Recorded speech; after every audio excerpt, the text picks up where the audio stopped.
نمازیں جو ہے اس کی تعداد ایسی ہوں گی، اگر آپ کو نمازیں پڑھنا ہے تو فجر کی 4 رکعت ہوتی ہے، 2 رکعت مؤکدہ اور 2 رکعت فرض، تو فجر کی ہوئی 4 رکعت۔ ظہر کی نماز جو ہے 10 رکعت ہے، 4 رکعت مؤکدہ فرض سے پہلے، 4 رکعت فرض اور 2 رکعت اس کے بعد مؤکدہ، تو ہوئی ظہر کی نمازیں 10۔ اس کے بعد عصر کی نماز صرف 4 رکعت فرض ہے، ٹھیک ہے۔ اس کے بعد مغرب کی جو ہے رکعتیں 5 ہے، 3 رکعت فرض اور اس کے بعد کی 2 رکعت مؤکدہ۔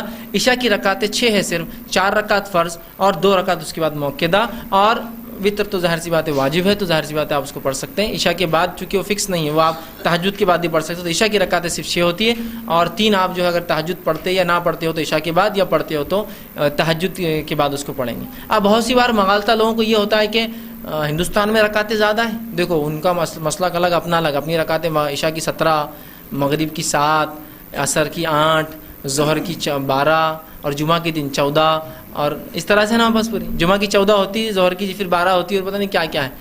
دیکھیے اصل مسئلہ یہ ہے کہ ہمارے پاس لوگوں نے لوگوں کو ترغیب دلانے کے لیے کچھ ایسی غلطیاں کر لی جو غلطیوں کا احساس اب انہیں بھی ہو رہا ہے کہ غلطیاں ہو گئی۔ جیسا کہ ظہر کی کتنی رکعت نماز ہے؟ 12، 4 سنت، 4 فرض، 2 سنت اور 2 نفل۔ سوال یہ ہے 2 گئے کو 200 نفل پڑھو نا آپ، نفل میں لمٹس کس نے دیا؟ آپ حدود کس نے باندھا نفل کی؟ نفل لمٹ لیس ہے نا۔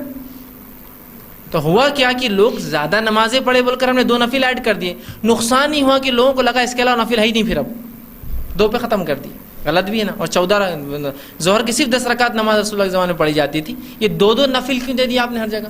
اچھا، پھر اس کے بعد مغرب کی 7 رکعت، 3 فرض، 2 سنت، یہ موقع، پھر 2 کیوں؟ 200 پڑھو، 20 پڑھو، 40 پڑھو، 1000 نفل پڑھو، رات بھر پڑھو، دن رات بیچ میں نفلہ پڑھتے رہو۔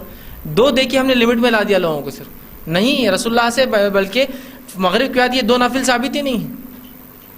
اس کے بعد عشاء کے اندر بہت کیلکولیشن ہے اس کا، تو 4 سنت، 4 فرض، 2 سنت، اب نفل آخر میں بھی رکھ سکتے ہیں، نہیں بیچ میں 2 نفل، پھر 3 وتر، پھر بعد میں 2 نفل، بعد میں کر دینا تو ایک ساتھ 4 نفل۔ جبکہ وتر کے بعد کوئی نماز نہیں ہوتی، صرف فجر کی ہو سکتی ہے، اس کے بعد بھی 2 نفل لگا دی، ٹھیک۔ تو بہرحال رکعتیں نماز کی فجر کی 4، ظہر کی 10، مغرب کی 5، عشاء کی 6 رکعتیں یاد رکھیے، اتنی رکعتیں ہیں، تو آپ اس کو پڑھ سکتے ہیں۔ اور عموماً ہم جو اتنی لمبی لمبی 17-20 رکعتیں رات میں پڑھتے ہیں نا، 17 رکعتیں عشاء، اب سعودی عرب کو گیا تو وہ تو بس 4 پڑھیں گا، 2 مؤکدہ پڑھیں گا، اور اس کو رات تہجد کا اہتمام، چلا جائیں گا اٹھ کر۔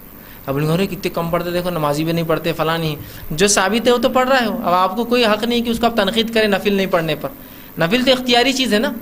رسول اللہ صلی اللہ علیہ وسلم فرمایا نفل اختیاری ہے، جب تک دل چاہے کرو، جب تھک جائے چھوڑ دو، اس میں کیا ضروری ہے 2 ہی اور 4 جتنا چاہے آپ پڑھ سکتے۔ تو بہرحال یہ رکعتیں تعداد